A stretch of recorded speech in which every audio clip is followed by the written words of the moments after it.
Hey everybody, welcome back to Human Unabridged. This is Mike, and I'm going to talk to you about pillars of resilience and exactly what resilience is.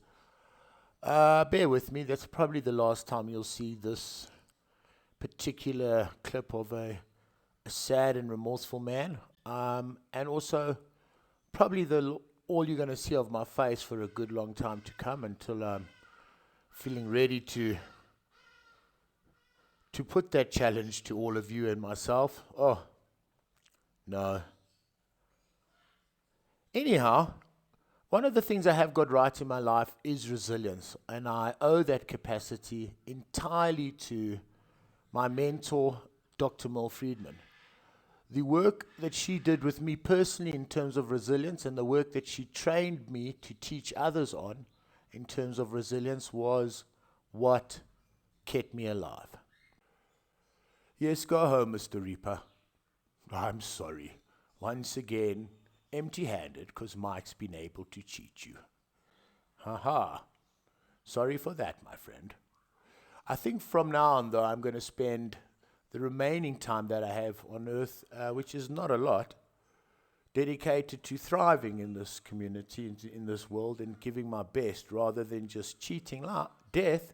Maybe it's time now to embrace life. So what is resilience?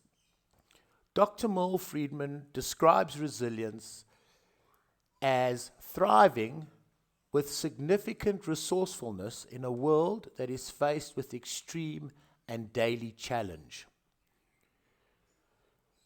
And resilience is that. It is also your capacity to be irrepressible, your bounce back ability.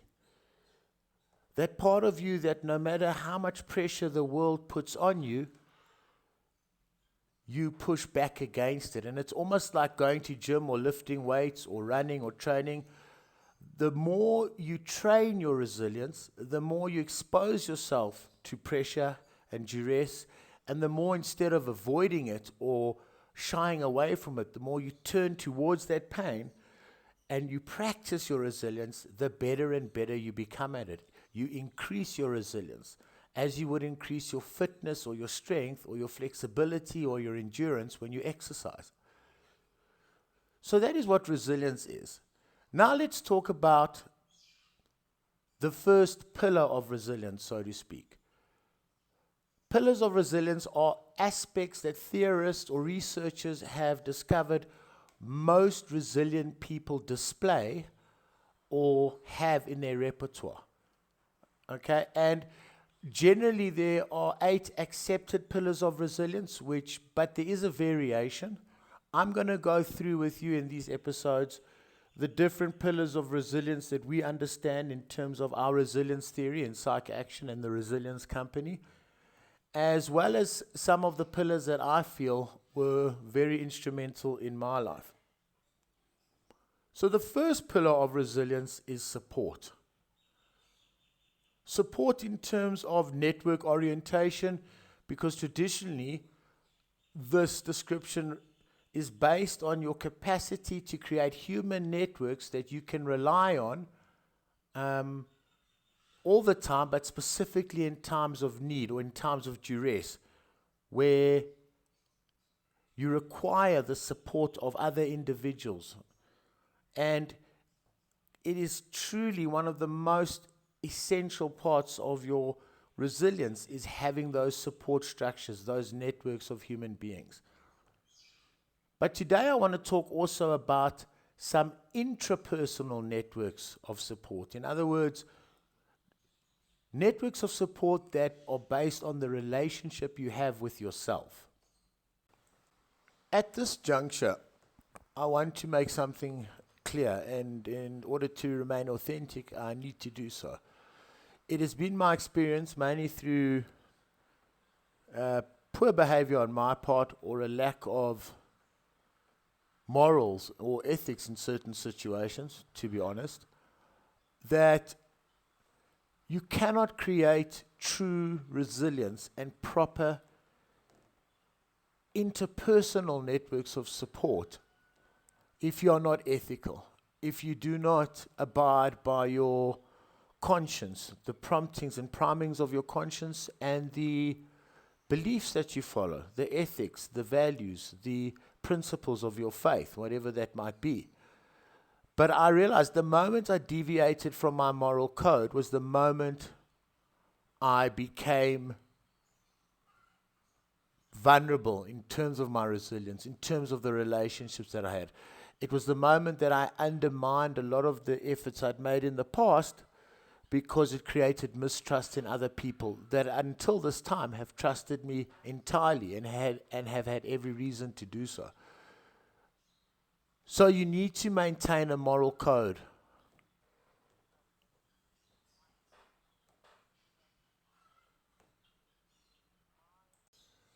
So let's talk about intrapersonal networks of resilience. I love fishing, by the way. Not a great fisherman.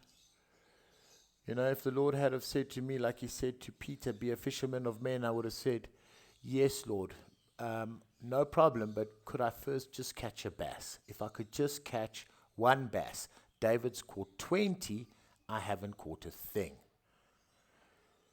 Moving right on, and one of the ways that I've learned about myself is through fishing. When I talk about intrapersonal networks of resilience, I talk about self-awareness specifically and knowing yourself and really spending time on your own so that you can get to understand, scrutinize, evaluate, modify, and create patterns of behavior, of thoughts and beliefs that are worthy of you and that serve your greater good. You have to become self-aware in order to identify things within you that are actually bringing you down, specifically your belief systems, specifically your patterns of belief and how they affect your actions and how those thoughts derive from those patterns of belief. So in order to create intrapersonal networks of resilience, you've got to create discipline. You've got to create habits that are good, that will evolve into good character. You have to create a discipline around your daily activities and stick to things that serve you, that make you better. And that takes spending time on your own. And that is what I mean when I talk about making intrapersonal networks of resilience. It also includes having a relationship with some kind of a higher power, whether that be your faith or just simply a relationship with that very best part of yourself. You know, Miyamoto Musashi in the Book of Five Rings says that everything you need to be richer, more attractive, more powerful, kinder, more spiritual, more effective, lies within you. A man that looks within lives. A man that looks without dreams. Finally, beautiful people, I want to talk to you about interpersonal networks of resilience or networks of support, actually. Interpersonal, as it would describe, are your networks of support, of human support, that you create through having effective, sincere, interpersonal relationships by approaching other people, sometimes in vulnerability, but always in sincerity, and creating relationships with people that inevitably will create support for everyone within those circles of relationship. I have the most wonderful people in my life, incredible, incredible people. And that is because of, number one, I seem to have a lot of forgiving people in my life, and I'm blessed in some way.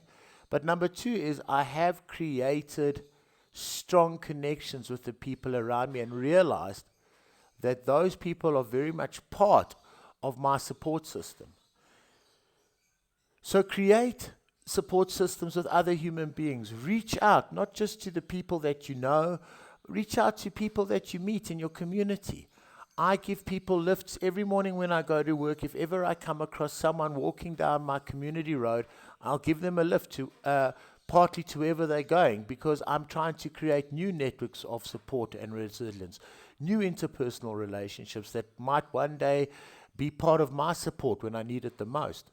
This morning I woke up and once again I felt that buoyancy in my spirit, and this is why today I wanted to share with you the first video in a series of videos about resilience, because I felt that need to get up, to arise, to follow the sun of reality.